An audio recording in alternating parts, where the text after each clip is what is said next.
بسم اللہ الرحمن الرحیم۔ میں ہارون رشید عرض کر رہا ہوں۔ حسب وعدہ آج تیسرا کالم آپ کی خدمت میں پیش ہے۔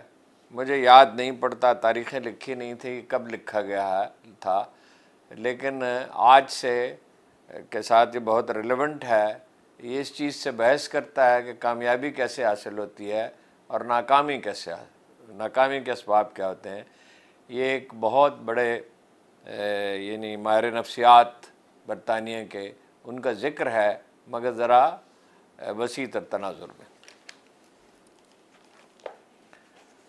معاشرے کے سب سے بڑے دشمن شاید وہ دانشور ہیں جو سحر و شام موت کا گیت گاتے ہیں۔ اسلام کی علمی روایت سے تو وہ کچھ نہ سیکھ سکے، ڈاکٹر شان اینکر ہی سے سیکھ لیں۔ شان اینکر آکسفورڈ یونیورسٹی میں نفسیات پڑھاتے ہیں۔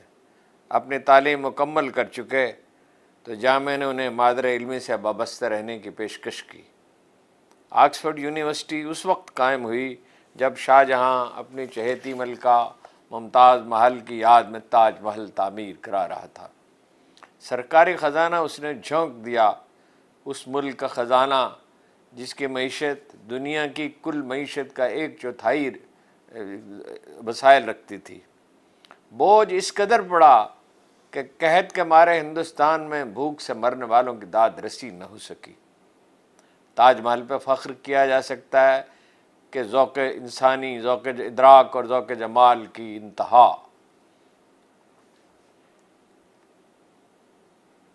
انسانی ادراک اور ذوق جمال کا شاہکار ہے، مگر موت کا شکار ہونے والے لاکھوں بے گناہوں کا خون کس کے سر ہے؟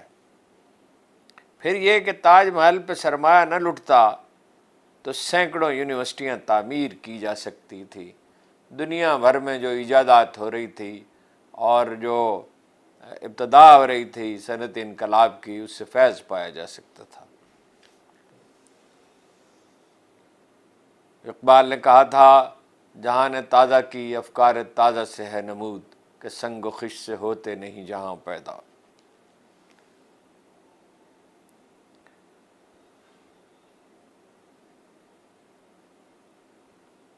یہ وہی آکسفورڈ یونیورسٹی ہے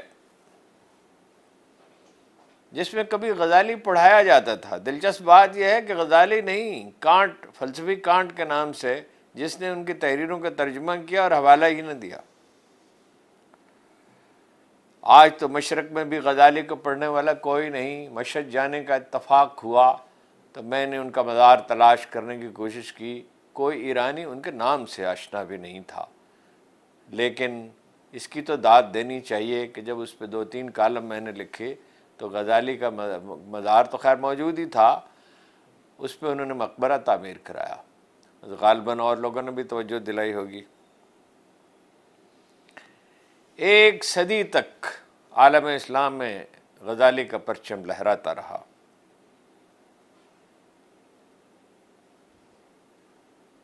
عالم اسلام ہی نہیں، غزالی سے اور مغربی اپنے عصر کے عالم اسلام ہی نہیں اور مغربی نہیں، دوسرے بہت سے، یعنی امام کا اپنا علاقہ ہی نہیں، دوسرے بہت سے علاقوں میں بھی ان صدیوں بعد ان سے فیض پایا گیا۔ مثلا یوسف بن تاشفین معاہد کی اس تحریک سے متاثر تھے جو غزالی کے سے فیضیاب ہوئی، اور اسپین میں مسلمانوں کے زوال کا عمل شروع ہوا تو اسی تحریک کے لوگ یوسف بن تاشفین کی قیادت میں مراکش سے داخل ہوئے اور 2 صدیوں کے لیے مسلم اقتدار دراز ہو گیا۔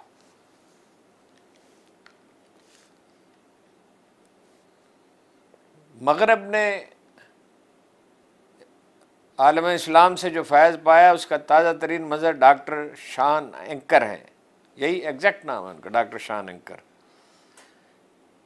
اس لیے انہیں جامعہ میں نوجوان آدمی کو یونیورسٹی میں تدریس کی پیشکش کی گئی، اس لیے کہ ان کا ادراک غیر معمولی ہے۔ ایک ایسا نظریہ انہوں نے پیش کیا کہ دنیا بھر کو چونکا دیا۔ غزالی اور ابن جوزی کی تعلیمات میں ہم اس کا اولین سراغ پاتے ہیں، اور ان میں کیا قرآن کریم میں پاتے ہیں، جناب رسول اللہ صلی اللہ علیہ وسلم کے اقوال مبارک میں پاتے ہیں۔ دوسری بار جب اقبال کو آکسفورڈ یونیورسٹی میں ٹائم اینڈ سپیس پہ لیکچر کی دعوت دی گئی تو ایک خط انہوں نے خواجہ مہر علی شاہ کو لکھا۔ خلاصہ یہ تھا، پچھلی بار آپ کے ساتھ مشورہ کر کے میں گیا تو اہل علم نے میرے خیالات کو سراہا۔ ہندوستان میں آپ کے سوا مجھے کوئی شخص نظر نہیں آتا اس باب میں جو میری رہنمائی کر سکے۔ زیر بحث سوال یہ تھا کہ کیا وقت دائمی اور ابدی ہے یا پروردگار کی دوسری تخلیقات کی طرح ایک تخلیق، آدمی جس کا نخچیر اور قیدی نہیں۔ کبھی شاعر نے کہا تھا، عشق کی تقویم میں عصر رواں کے سوا اور زمانے بھی ہیں جن کا نہیں کوئی نام۔ طالب علمانہ ذہن کبھی مطمئن نہیں ہوتا، وہ نئے آفاق اور نئی جہات کا متلاشی رہتا ہے۔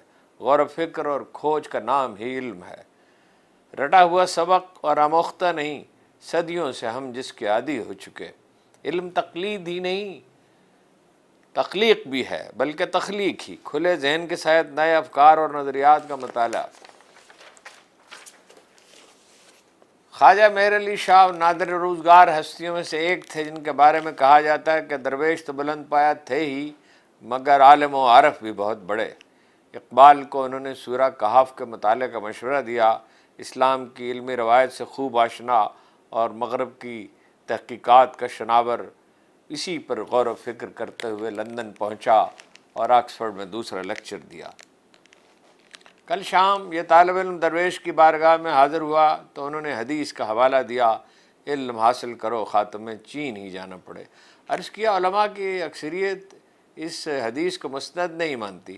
فرمایا پیغمبر کے لہجہ نہیں بتاتا کہ پیغمبر کے یہ جناب والا کا قول مبارک ہے۔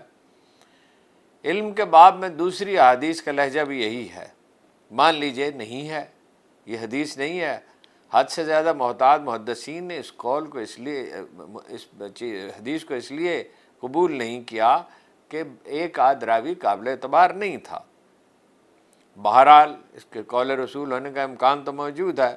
پھر کہا اچھا، کسی عرب تاجر نے کہا ہوگا جو اس دیار سے آشنا تھا، جس نے دنیا کی سب سے زیادہ ترقی یافتہ تہذیب کے مظاہر اپنی آنکھوں سے دیکھے ہوں گے، حاصل یہی کہ حیات کا علم فروغ سے وابستہ ہے۔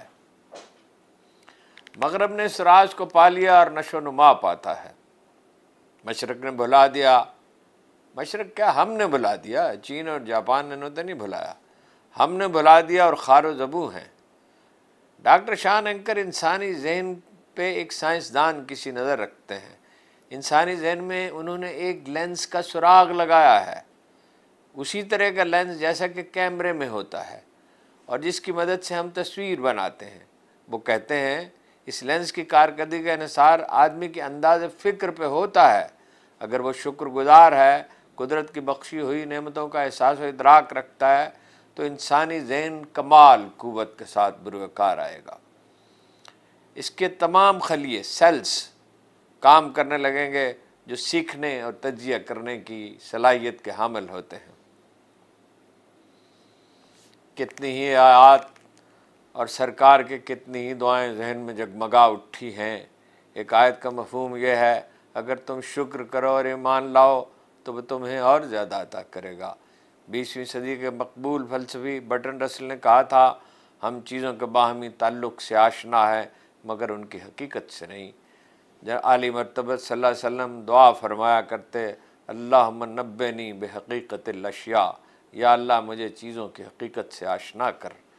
دعا کی تلقین کیا کرتے، اس دعا کی تلقین بھی کیا کرتے، اللہم انا علی ذکر کا و شکر کا و حسن عبادت کا، اے اللہ ہمیں اپنے ذکر کی، شکر کی اور بہترین عبادت کی توفیق عطا فرما۔ ڈاکٹر شان اینکر کا کہنا یہ ہے کہ زندگی میں کامیابی اور ناکامیوں کا انحصار خارج پر نہیں ہوتا، زیادہ سے زیادہ 10%، 90% آدمی کے اپنے انداز فکر پہ ہوتا ہے۔ اگر مثبت اور صحت مندانہ ہے، اگر تعمیری ہے